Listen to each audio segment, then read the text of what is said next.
Hello दोस्तों, स्वागत है आप सभी का एक बार हमारे इस यूट्यूब चैनल में जिसका नाम है सोल सॉल्यूशन। मैं चंदन कुमार हाजिर हूँ आप सभी के सामने अपनी एक और नई वीडियो के साथ।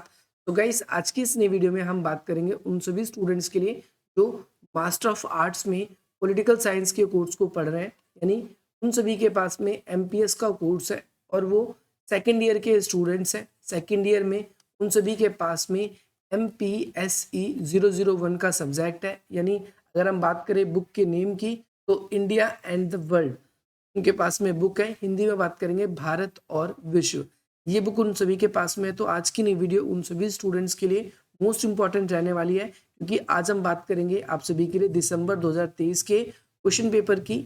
और ये जो भी बच्चे वीडियो देख रहे हैं ये उन सभी के लिए इम्पॉर्टेंट है जो जून 2024 में अपने एग्जाम्स को देने वाले हैं, या फिर वो बच्चे दिसंबर 2024 को भी अपना एग्जाम देंगे।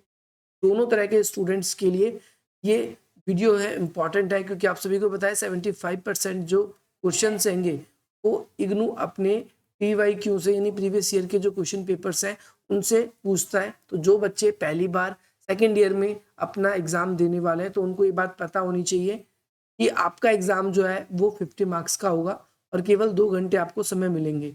एक ही आंसर शीट जो आपके पास में होगी वही आपके पास में होगी, जैसा कि फर्स्ट ईयर में आपने देखा है कोई एक्स्ट्रा शीट आपको नहीं दी जाती है। इसके साथ साथ आपके PYQ की सीरीज में मैं पहला वीडियो आप सभी के लिए लेकर आ चुका हूँ। आपने ये चीज़ तो देख ही ली है कि 5 क्वेश्चन करने होते हैं और अलग अलग सेक्शन होंगे आपके पास में। जैसे पहला सेक्शन है, इसमें 5 क्वेश्चन आएंगे आप सभी के, इसमें से कोई 2 करना है आपको। दूसरा सेक्शन आप सभी के सामने आ जाएगा, उसमें भी आपको 5 क्वेश्चन और मिलेंगे 6 से लेकर 10 तक, उसमें भी 2 क्वेश्चन करने हैं। और फिर लास्ट का जो 5th क्वेश्चन है आप कहीं से भी अटेंड कर सकते हो जहाँ से आपका मन करे। यही चीज़ आप सभी के लिए हिंदी में यहाँ पर मिल जाती है। आप सभी को ये याद रखना है कि आपका जो क्वेश्चन पेपर है वो 2 भाषाओं में आता है, एक इंग्लिश में और एक हिंदी में। बहुत बार ऐसा होता है कि हिंदी में बहुत ज़्यादा गड़बड़ियाँ हो जाती हैं, तो उसमें प्रेफरेंस जो है वो इंग्लिश भाषा को दी जाती है। अपना क्वेश्चन पेपर एक बार इंग्लिश में भी पढ़ें, क्योंकि आप सभी के लिए जो 15 मिनट होंगे वो आप सभी के लिए क्वेश्चंस को रीड करने के लिए आपको दिए जाएंगे। तो उस पूरे के पूरे टाइम का फ़ायदा उठाना और उसी समय आप सभी को ये करना होगा कि कौन सा क्वेश्चन मैं पहले अटेंड करूं और कौन सा क्वेश्चन बाद में अटेंड करूं, ये आपको उसी दौरान करना पड़ेगा। यहाँ पर फर्स्ट क्वेश्चन आपकी स्क्रीन पर आ चुका है। सबसे पहली बात तो आपको इस क्वेश्चन में बताना है कि भारत की विश्व दृष्टि से व्याख्या कीजिए, यानी भारत के बारे में बताना है। जैसे भारत जो है विश्व का 7वां ज्योग्राफिकल क्षेत्र के एरिया के हिसाब से 7वां बड़ा देश है। अगर जनसंख्या की बात करते हैं तो वर्तमान समय में इनको हम पीछे छोड़कर जनसंख्या में सबसे नंबर 1 पे आ चुका है। अगर विश्व की सेना की बात करते हैं तो नंबर 3 पर हमारी विश्व की सेना आती है। अगर हम भारत की अर्थव्यवस्था की बात करें तो भारत की अर्थव्यवस्था विश्व की टॉप 5 इकोनॉमी में से एक है। भारत के पास में अगर हथियारों की बात करते हैं तो भारत उन विश्व के चुनिंदा देशों में से एक है जिसके पास में भारत के पास परमाणु बम है। तो ये याद रखना, ये भारत की कुछ खासियत है। ऐसी आपको जैसे इसरो होगी तो और भी खासियतों को आपको इसके अंदर एक्सप्लेन।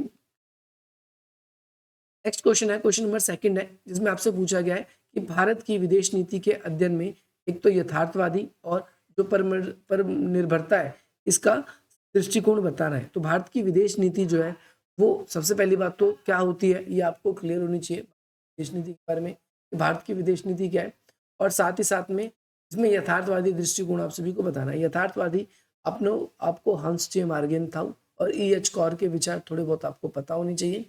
और जब हम परनिर्भरता की बात करते हैं तो AG Frank, Andre Gundar Frank के विचार बोले जाते हैं।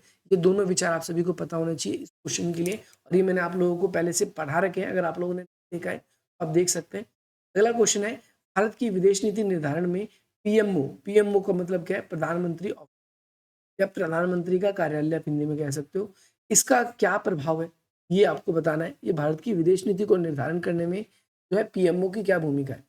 आपको पता है आपके पेपर में एक क्वेश्चन प्रधानमंत्री की भूमिका या तो ऑफिस के क्वेश्चन पूछ लेता है, कई बार विपक्ष के दल के बारे में पूछ लेता है। भारत की संसद का किस हद तक भारत की विदेश नीति को प्रभावित करती है, भारत का जो विदेश मंत्रालय है वो किस प्रकार, या फिर जो कैबिनेट है हमारा वो किस प्रकार से हमारी विदेश नीतियों को प्रभावित करता है। इसके अलावा अंतर्राष्ट्रीय संबंध हमारी विदेश नीतियों को कैसे प्रभावित करते हैं, ये भी क्वेश्चन आपसे पूछा जा सकता है। कई बार आपसे पूछा जा सकता है, ऐसे देखो नीचे आपको क्वेश्चन मिल ही रहा है कि देश के जो पॉलिटिकल पार्टीज है हमारे देश के अंदर जो अलग अलग राजनीतिक दल हैं वो किस प्रकार भारत की विदेश नीति को प्रभावित करने में भूमिका निभाती है। तो ध्यान रखना आपके पेपर में 3 क्वेश्चन तो ऐसे हैं ही हैं जो भारत की फॉरेन पॉलिसी से आपसे पूछे जाएंगे। तो फॉरेन पॉलिसी का कोई भी क्वेश्चन ऐसा नहीं है जो मैंने आप लोगों को करा नहीं। आप लोगों के लिए डिस्क्रिप्शन बॉक्स में मैं पूरा का पूरा प्लेलिस्ट दे दूंगा और उस प्लेलिस्ट के थ्रू आप सारी की सारी वीडियोस को एक्सेस कर पाओगे और उसका लाभ ले पाओगे। नेक्स्ट क्वेश्चन, क्वेश्चन नंबर 5 है। इसमें आपसे पूछा गया है शीत युद्ध के बाद अमेरिका और ईयू के बदलते जो है विभिन्न आयामों को बताना है। शीत युद्ध के बाद में अमेरिका कैसे आप देखते हो विश्व की एक महाशक्ति के रूप में बना, महाशक्ति के रूप में बना। इसके बाद में आप देखोगे यूरोपियन यूनियन के बारे में, तो शीत युद्ध कैसे खत्म हो गया, तो आप कह सकते हो यूरोपियन संघ का निर्माण हुआ या फिर यूरोप का इंटीग्रेशन हुआ। इसके बाद में यूरोप भी एक महाशक्ति के रूप में उभर रहा है, आप ये भी आपको याद रखना है। इसके बाद में नेक्स्ट क्वेश्चन आप सभी के लिए क्वेश्चन नंबर 6 है। इस क्वेश्चन नंबर 6 के अंदर आपसे पूछा गया है कि निम्नलिखित में से किसी एक आपको टिप्पणी करनी है। आपको 2 ऑप्शन दिए, दोनों को करना है। एक तो भारत और चीन के बीच में जो उभरते रुझान है, यानी कौन कौन से मुद्दे हैं ऐसे जो हमारे संबंधों को प्रभावित करते हैं, मुद्दों को बताना है। हमारे वो राजनीतिक संबंध हो सकते हैं, वो हमारी सीमा विवाद हो सकते हैं, सीमा विवाद। इसके अलावा वो हमारी आर्थिक ज़रूरत है, इसके बारे में भी आपको याद रखना है। इसके अलावा 1990 के दशक के बाद भारत और रूस के संबंध में क्या बदलाव आया, ये क्वेश्चन भी मैंने आप लोगों को करा रखा है। आप वीडियो देखोगे तो उसमें रूस और भारत के संबंध होंगे। एक ऐसे ही आपसे क्वेश्चन पूछा जा सकता है यूएसए और भारत के संबंध। तो आपसे ऐसा पूछा जाता है कि शीत युद्ध से पहले बताइए और शीत युद्ध के बाद बताइए। ऐसे ही रूस में देखोगे 1990 का दशक का मतलब क्या है, तो मतलब शीत युद्ध के बाद से भारत के और रूस के संबंध आपसे पूछे गए। शीत युद्ध के बाद नहीं, शीत युद्ध का जब अंत हो गया उसके बाद से। क्वेश्चन नंबर 7 है। इसमें आपसे पूछा गया है भारत और अन्य देशों के साथ संबंध दक्षिण एशिया में। दक्षिण एशिया आप सभी को पता है हम किसको कहते हैं, सार्को को कहते हैं, south Asian association for regional corporation. आप सभी को पता है लगभग 8 कंट्रीज जो है इसके अंदर शामिल है। इसमें चीन को छोड़ दें तो भारत के सारे पड़ोसी देश हैं। अगर हम देखें तो चीन को छोड़ने के बाद में नेपाल, भूटान, म्यांमार, बांग्लादेश, इसके बाद में श्रीलंका, मालदीव, पाकिस्तान और अफगानिस्तान, ये सारे के सारे देश इसके अंदर शामिल हैं। और इनसे हमारे संबंध कैसे हैं ये मैंने आप लोगों को वीडियो में बता रखा है, प्लेलिस्ट के अंदर आप जाके देखिए। अगला क्वेश्चन है आप सभी के भारत और दक्षिण पूर्वी एशिया। इसमें आपको दक्षिण पूर्वी एशिया यानी आसियान के बारे में चर्चा करनी है, आसियान के बारे में बताना है कि भाई इन देशों के साथ में हमारे कैसे राजनीतिक संबंध है या किस प्रकार के संबंध है। इन संबंधों को इसके अंदर हमको आप सभी को याद रखना है। भारत और एशिया के बीच जो आसियान के संबंध है, लुक ईस्ट पॉलिसी के अंदर दोनों चीज़ आपको ऐड करनी है। एक तो लुक ईस्ट पॉलिसी और आपका एक्ट ईस्ट पॉलिसी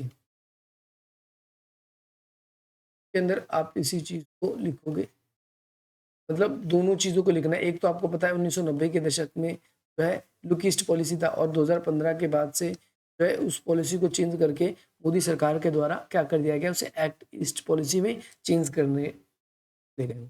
अगला क्वेश्चन है भारत और मध्य एशिया के बीच बढ़ते आर्थिक सहयोग। मध्य एशिया, ये वाला क्वेश्चन भी आप लोगों को बताते हैं, ये वाला क्वेश्चन भी आप सभी को करना है। नेक्स्ट क्वेश्चन है क्वेश्चन नंबर 10 है। इसमें आपसे पूछा गया है निम्नलिखित पे टिप्पणी करनी है। भारत की निशस्त्रीकरण की नीति यानी भारत की जो है परमाणु नीति जो है इसके बारे में आपको बताना है। और अगला है समकालीन अंतर्राष्ट्रीय संबंधों में क्षेत्रीय सहयोग के बारे में बताना है। तो ये सारे के सारे क्वेश्चन है, ये क्वेश्चन मैंने आपको करा रखे, आप इजीली इन क्वेश्चनों को कर सकते थे अगर आप लोगों ने हमारी वीडियोस को देखा था। और जो बच्चे अब की बार अपने एग्जाम्स की तैयारी कर रहे हैं तो वो पहली बात तो ये नंबर अपने कॉन्टैक्ट में सेव कर लें, क्योंकि जो भी आप लोगों के लिए इंपॉर्टेंट अपडेट होती है वो स्टेटस पे अपने व्हाट्सअप के और इंस्टाग्राम पे स्टोरीज के फॉर्म में आप लोगों के लिए डालता रहता हूँ। और आपने टेलीग्राम ग्रुप्स को भी ज्वाइन नहीं किया तो आप उसको भी ज्वाइन कीजिए, क्योंकि लगभग 600 स्टूडेंट्स जो हैं वो वहाँ पर हमारे साथ जुड़े हुए हैं। और यहाँ पर आप अपने कोई भी क्वेरी है आप अपनी क्वेरी को भेज सकते हैं। बाकी आप लोगों को ये वीडियो कैसी लगी आप मुझे कमेंट करके ज़रूर बताएं।